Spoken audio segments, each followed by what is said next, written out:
Reflux tech വേൾഡിലേക്ക് എല്ലാ പ്രിയ സുഹൃത്തുക്കൾക്കും സ്വാഗതം.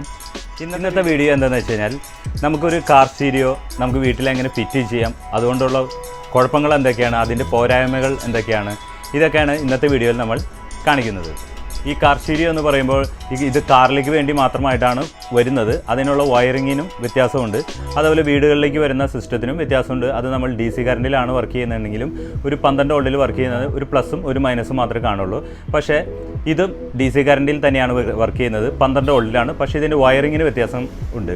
അതായത് 2 പ്ലസ് ഇതിന് കൊടുത്തിട്ടുണ്ട്. 2 പ്ലസ് എന്താണെന്ന് വെച്ച് കഴിഞ്ഞാൽ ഒന്ന് ബാറ്ററിയിൽ നിന്ന് ത്രൂ കറണ്ട് വേണ്ടിയിട്ടാണ്, ഒരു യെല്ലോ കളർ വയറാണ് ബാറ്ററി പ്ലസ് വരുന്നത്. പിന്നെ ഒരു വയർ വരുന്നത് റെഡ് കളറാണ്. അത് കൊടുത്തിരിക്കുന്നത് നമ്മുടെ വണ്ടിയുടെ താക്കോൽ കറണ്ട്, ആ താക്കോൽ ഓഫ് ചെയ്താലും ഓഫ് ആവാനുള്ള ഒരു സ്വിച്ചിങ് കറണ്ടായിട്ടാണ് റെഡ് കളർ കൊടുത്തിരിക്കുന്നത്.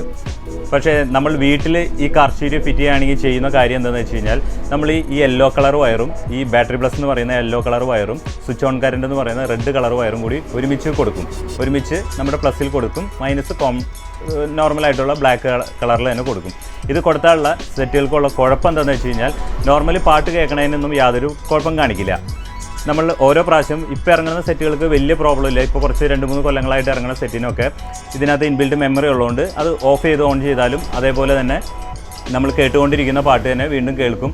നമ്മൾ സെറ്റ് ചെയ്ത ബാസ്, ട്രിബിൾ, ഈ വക കാര്യങ്ങളൊക്കെ അതിൻ്റെ നോർമൽ കണ്ടീഷനിലേക്ക് പോകാൻ സാധ്യത കുറവാണ്. പക്ഷേ പഴയ മോഡലുകൾ സെറ്റുകൾക്കും ഇത്തിരി കുറഞ്ഞ സെറ്റുകൾക്കും തന്നെ കുഴപ്പം എന്താണെന്ന് വെച്ചാൽ നമ്മൾ ഇത് ഓൺ ചെയ്ത സമയത്ത് നമ്മൾ ബാസ്, ട്രിബിൾ, മിഡ്, അതേപോലെ തന്നെ FM റേഡിയോ ഇതെല്ലാം 5 ചാനലും ട്യൂൺ ചെയ്ത് വെച്ചതിന് ശേഷം ഒരു വോളിയം മീഡിയത്തിലൊക്കെ വെച്ച് ചെയ്തു. ഇത് സെറ്റ് ചെയ്ത് കഴിഞ്ഞതിന് ശേഷം നമ്മൾ ഓഫ് ചെയ്ത് കഴിഞ്ഞിട്ട് വീണ്ടും ഓൺ ചെയ്യുകയാണെങ്കിൽ തന്നെ പ്രശ്നം എന്താണെന്ന് വെച്ച് കഴിഞ്ഞാൽ ഈ സെറ്റ് ചെയ്തതെല്ലാം ഇതിൻ്റെ ഡിഫോൾട്ടിലേക്ക് പോകും. അതായത് സെറ്റ് എങ്ങനെ വരുന്ന ഓളി ആയാലും ബാസ് ആയാലും ട്രിബിൾ ആയാലും FM സെറ്റ് ചെയ്തതായാലും എല്ലാവരും ഇതിൻ്റെ ഡിഫോൾട്ടിലേക്ക് പോകും. അപ്പോൾ നമുക്കിത് രണ്ടാമതും ഓരോ പ്രാവശ്യം സെറ്റ് ഓൺ ചെയ്യുന്നതോറും ഓരോ പ്രാവശ്യം ഇതെല്ലാം സെറ്റ് ചെയ്യേണ്ടി വരും. അതാണ് ഇതിനകത്ത് ഏറ്റവും വലിയ വീട്ടിൽ ഫിറ്റ് ചെയ്താലുള്ള ഏറ്റവും വലിയ പ്രോബ്ലം. അത് മാറ്റി പരിഹരിക്കാനുള്ള മാർഗ്ഗം തീരെ കുറവാണ്. കാരണം നമ്മളൊരു ബാറ്ററി ഫുൾ ടൈം ഇതും ഒരു ബാറ്ററി കറണ്ട് കൊടുക്കാമെന്ന് പറഞ്ഞാൽ സാധ്യമല്ല. നമ്മൾ കൊടുക്കുന്നത് ഒരു ട്രാൻസ്ഫോമർ എടുത്ത് അല്ലെങ്കിൽ ഒരു പവർ സപ്ലൈ ഉണ്ടാക്കിയിട്ടാണ് ഇതുപോലെ 12 വോൾട്ട് ഉണ്ടാക്കി കൊടുക്കുന്നത്. വണ്ടിയിലേക്ക് എന്ന് പറഞ്ഞാൽ ആ പ്രശ്നമില്ല, ബാറ്ററിയിൽ നിന്ന് ത്രൂ ഔട്ട് ഈ കറണ്ട് ഫുൾ ടൈം കിട്ടും. അതിൻ്റെ വേറൊരു കുഴപ്പം എന്താണെന്ന് വെച്ച് കഴിഞ്ഞാൽ നമുക്ക് കാറിൽ ഉപയോഗിക്കുമ്പോൾ വരുന്നത് പെട്രോൾ വണ്ടിക്ക് 35 ആംപിയർ, 40, 45 അങ്ങനെയാണ് വരുന്നത്.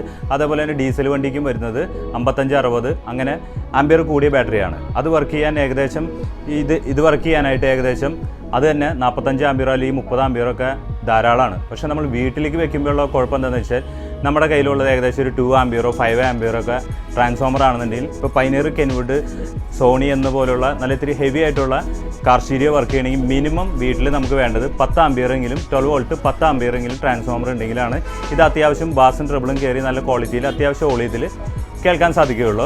ഈ കുറഞ്ഞ USB-യിൽ വരുന്ന കുറഞ്ഞ സെറ്റുകളാണെന്നുണ്ടെങ്കിൽ നമുക്ക് ആവറേജ് ഒരു 5 ആംപിയർ ആയാലും മതി. ഇപ്പോൾ ബ്രാൻഡഡ് സെറ്റോ അല്ലെങ്കിൽ ഇത്തിരി ഹെവി ആയിട്ടുള്ള സെറ്റുകൾ വർക്ക് ചെയ്യാൻ വേണ്ടിയിട്ട് മിനിമം 10 ആംപിയർ 12 വോൾട്ടിലുള്ള 10 ആംപിയർ എന്തായാലും വേണം. ഇതാണ് ഇതിൻ്റെ മറ്റൊരു കുഴപ്പമെന്ന് പറയുന്നത്. ഈ 10 ആംപിയർ ട്രാൻസ്ഫോമർ നമ്മൾ ചെയ്തെടുക്കാമെന്ന് വെച്ച് കഴിഞ്ഞാൽ ഒരു 2000 രൂപ ഒരു ട്രാൻസ്ഫോമർ നമ്മൾ പവർ സപ്ലൈക്ക് ചെയ്തെടുക്കുകയാണെങ്കിൽ ഏകദേശം ഒരു 2000 രൂപ താഴെ ഇതിൻ്റെ കോസ്റ്റ് വരും. അതുകൊണ്ടാണ് ഇത് വീട്ടിൽ ഉപയോഗിക്കാൻ നമുക്ക് വേറൊരു പ്രോബ്ലം കൂടി വരുന്നത്. ഇതൊക്കെയാണ് ഇതിൻ്റെ കുഴപ്പങ്ങൾ.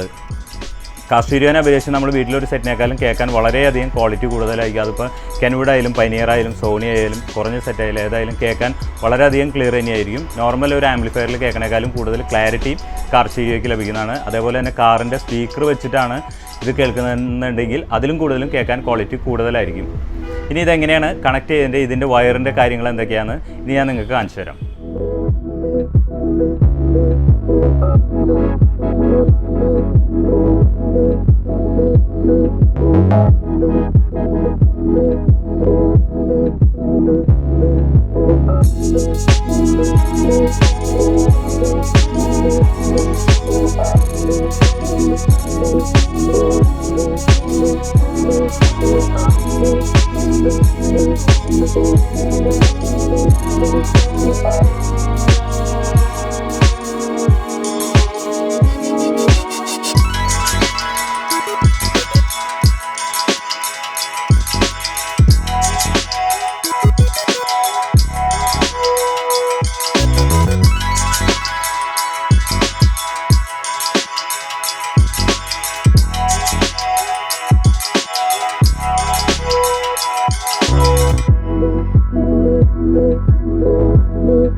ഓക്കെ ഫ്രണ്ട്സ്, ഇന്നത്തെ ഈ കാർ സ്റ്റീരിയോ നിങ്ങൾക്ക് എങ്ങനെ വീട്ടിൽ സെറ്റ് ചെയ്യാമെന്നുള്ളതിൻ്റെ വീഡിയോ നിങ്ങൾക്ക് എല്ലാവർക്കും ഇഷ്ടമായി എന്ന് കരുതുന്നു.